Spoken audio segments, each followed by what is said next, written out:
मेरे साथ चंद्रशेखर रावण भी है। चंद्रशेखर रावण, हमारे अंडर कवर रिपोर्टर्स ने एक स्टिंग ऑपरेशन किया है जिसमें आपका नाम बड़ा क्लियर कट तरीके से आ रहा है। चंद्रशेखर रावण, क्या कहना चाहते हैं आप कि आप पूरा गेम प्लान कर रहे थे, आपने साजिश रची, आप जातीय हिंसा फैलाना चाहते थे उस इलाके के अंदर और फिर समूचे उत्तर प्रदेश के अंदर। चंद्रशेखर जी, ये आपके स्टिंग में है जी कि आप खेल पूरा रच रहे थे। ये आपके स्टिंग में है जी। मैं खेल रच रहा था जी, किस चीज का? आप खेल रच रहे थे कि वहां पर भीड़ इकट्ठा हो जाए और फिर उस भीड़ के जरिए पूरा माहौल खराब करा जाए। अच्छा, हाथरस में जी, मैं तो चाहता नहीं था कि बच्ची का शव हाथरस जाए। मैं तो चाहता था कि यहीं रीपोस्टमार्टम हो और पहले सब चीजें जो हैं वो निष्पक्ष जांच हो। आप चाहते थे कि शव जो है वो वहीं रोक दिया जाए और पूरा उत्तर प्रदेश के एक इलाके के अंदर पूरा घटनाक्रम खराब हो जाए और आउट ऑफ कंट्रोल हो जाए। ये आप पे आरोप है। ये तो आप कह रहे हैं। आरोप लगाना आसान है, ये कोई बड़ी बात नहीं। सरकार अपनी विफलता छिपाने के लिए आरोप लगा सकती है। मैं आरोप में भरोसा नहीं करता हूं। जहां मेरा कुछ ऐसा मुझे बता दिया पीड़िता जाए। के घर के बाहर, आपके लोग पीड़िता के घर के बाहर रिश्तेदार बन के उनके बैठे हुए हैं, ये तो सच है। बिल्कुल उनके रिश्तेदार बन के बैठे हुए हैं। वो बैठे हुए हैं, दिखाइए कौन लोग हैं, मुझे भी जरा दिखा दीजिए। नहीं, वो बिल्कुल सबके सामने है। समझना पड़ेगा कि भीम आर्मी, सुनिए ना पहले जी, ज्यादा तेज बोलने से बात सच नहीं हो जाती। ना मैं तो तेज ही नहीं बोला, मैं तो आपसे सवाल पूछ रहा हूँ। सवाल का जवाब तो देंगे ना आप? हाँ दूंगा ना। ऐसा है ना, उछल कूद नहीं करनी चाहिए, पहले सुनना चाहिए, सामने वाले को मौका देना चाहिए ना। मैं ये कह रहा हूं भीम आर्मी एक सोच है।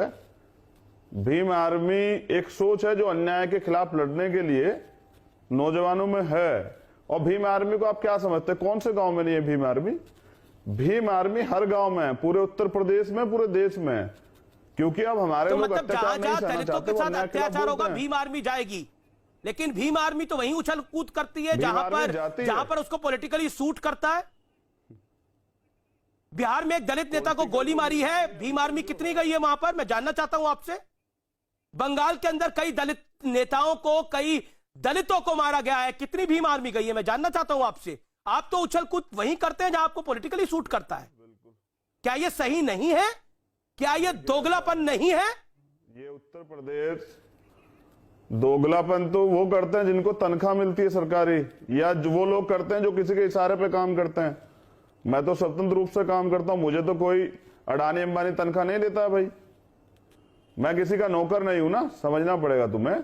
और बंगाल में भीम आर्मी है, बिहार में भीम आर्मी। बिहार में मैं खुद गया था जब बहन ज्योति के साथ ऐसी घटना घटी थी, मैं गया था।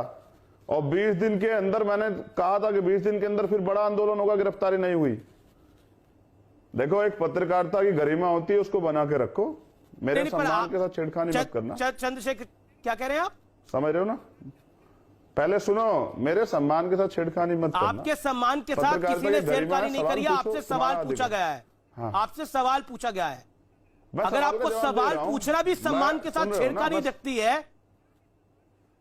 फिर तो ईश्वर बचाए। नहीं, सवाल पूछना, सवाल पूछने पर आप कह रहे हैं कि देखिए मुझसे आपका लिहाजा देखिए क्या है। चंद्रशेखर जी, आपका लिहाजा क्या है? आप खुद सोचिए कि मुझसे छेड़खानी मत करना, मुझसे सम्मान से बात करना। मैंने आपको जी कह के संबोधित करा, ससम्मान आपको संबोधित करा, आपसे सवाल पूछना, लेकिन सवाल आपको अपमान लग रहा है। सुनेंगे या नहीं सुनेंगे? चिल्लाने से कुछ नहीं होगा। मैं तो सुन रहा हूं चंद्रशेखर जी, आपको मैं तो सुनने के लिए आपको बुलाया। हाँ, तो सुनिए ना, मैंने कहा कि एक शब्दों की गरिमा होती है, शब्दों की गरिमा। मैं इसलिए आया कि तुम्हारा जवाब दे सकूं। अगर मैं ना चाहता तो मुझे अपने इस पे चैनल पे बुला लेते क्या? बताना जरा। मैं इसलिए आया हूं कि तुम्हारे जवाब दे सकूं। तुम एक अच्छे पत्रकार हो, इसलिए आया हूं भाई, तुम्हारी सुनने आया हूं। इसका मतलब ये नहीं ना कि मैं बहनों का सम्मान करता हूं, मैं भाइयों का भी सम्मान करता हूं, लेकिन मैं अपने सम्मान से छेड़खानी नहीं करने देता ना। किसी अपने सवाल पूछो, जवाब लो, पर्सनल कमेंट मत करना। बस ये तुम्हें बता रहा हूं, और तुम्हें समझना चाहिए कि ये भीम आर्मी सब जगह है। तुम्हारे घर, तुम्हारे आसपास भी हो सकता है कि दलित समाज के लोग काम करते हैं, वो भी भीम आर्मी में है। चंद्रशेखर रावण जी, मेरा अगला सवाल आपसे ये है। सवाल पूछो। मैं बिल्कुल सवाल पूछ रहा हूं, मैं बिल्कुल सवाल पूछ रहा हूं, आप भी इत्मीनान से सवाल को सुनिए जरा।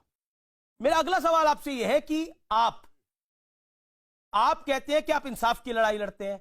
इंसाफ की लड़ाई क्या है आपकी नजर के अंदर? किसी बेगुनाह को फांसी पे लटका दिया जाए वो इंसाफ की लड़ाई है? बिना जांच के सब कुछ हो जाए वो इंसाफ की लड़ाई है? जातीय दंगे भड़क जाएं, जातीय दंगे भड़क जाएं देश के अंदर, क्या वो इंसाफ की लड़ाई है? मुझे बताइए। देखिए, आपने 3 बातें कही। पहली बात यह है कि किसी निर्दोष को फांसी पर चढ़ा दिया जाए, ये इंसाफ की लड़ाई है। मैं पहले आपको एक स्थिति क्लियर करता हूं। जिस तरह का उत्तर प्रदेश में और पूरे देश में जिस तरह का माहौल और पुलिस की जो कार्रवाई है, पहले तो बड़ी मुश्किल जो है एफआईआर दर्ज होती है, और फिर एफआईआर वो दर्ज होती है क्योंकि हमारे लोग इतने तैयार नहीं है, और ये सब चीजें उनके लिए खिलौना नहीं है। जो पुलिस लिखवाती है वही लिखते हैं। उनको तो ये भी नहीं पता कि इस एफआईआर पे आगे कोर्ट में टिकेगी नहीं टिकेगी, क्योंकि ये जातीय शोषण बड़े पैमाने पे होता है। 10 करोड़ दलित महिलाएं पूरे देश के अंदर, तो ये सब जगह है। कोई ऐसा प्रदेश, कोई ऐसी जगह नहीं, कोई जिला, कोई गांव ऐसा नहीं जहां नहीं होता है। ये एक सामंती सोच इसमें होता है।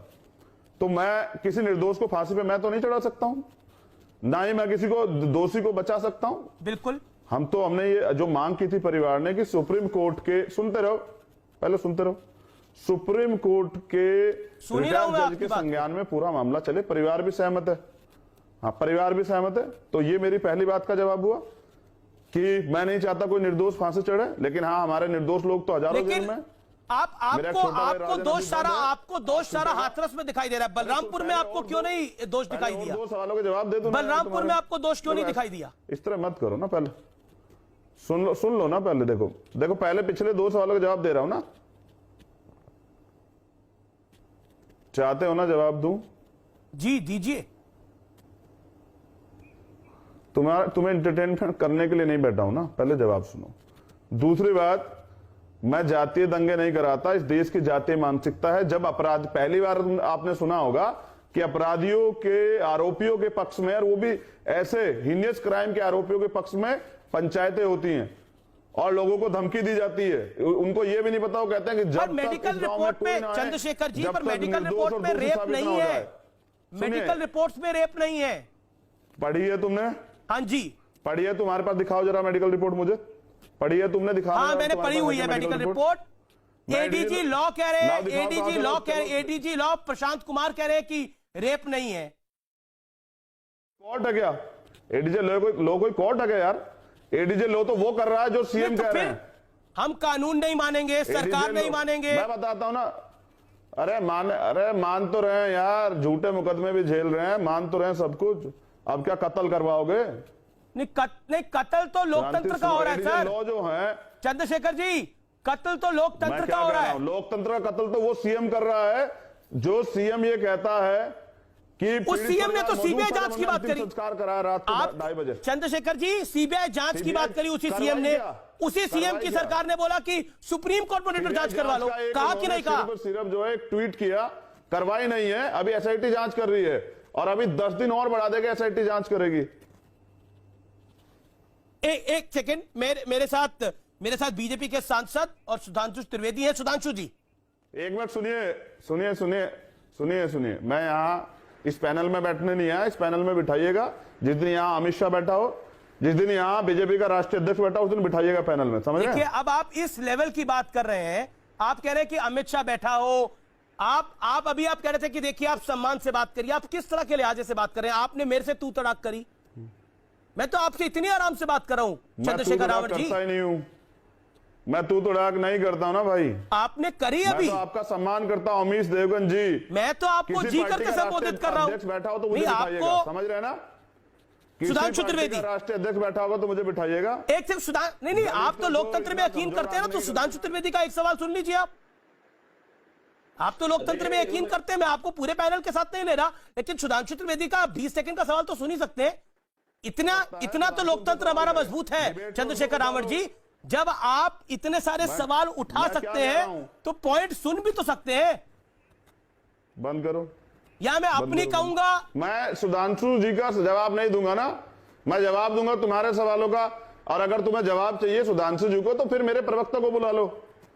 अभी बस मैं एक पार्टी का राष्ट्रीय अध्यक्ष हूं, अभी हमारे पास विधानसभा के विधायक तो नहीं है, लोकसभा के एमपी नहीं है ना, वो भी होंगे बहुत जल्दी, मेहनत करेंगे, समझ रहे हो। लेकिन हम एक सम्मान रखते हैं और उस सम्मान को जो है हम किसी को छेड़ने नहीं देते, समझ रहे हो। पर सम्मान इसमें सम्मान कैसे कम हो जाएगा?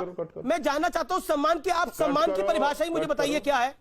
आपने कैमरा ऑफ करवा दिया है, मैं तो सम्मान की परिभाषा ही समझ रहा था। कैमरा काट के रखिए विंडो में, और मैं चाहता हूं कि एक बार कैमरा ऑन करा जाए, दोबारा कैमरा ऑन करा जाए। चंद्रशेखर जी, अगर आपको मेरी आवाज आ रही है, आप सुधांशु जी से मत बात करिए, सवालों का जवाब मत दीजिए, लेकिन मेरे एक सवाल का जवाब दीजिए। क्यों छोड़ के जा रहे हैं आप कार्यक्रम?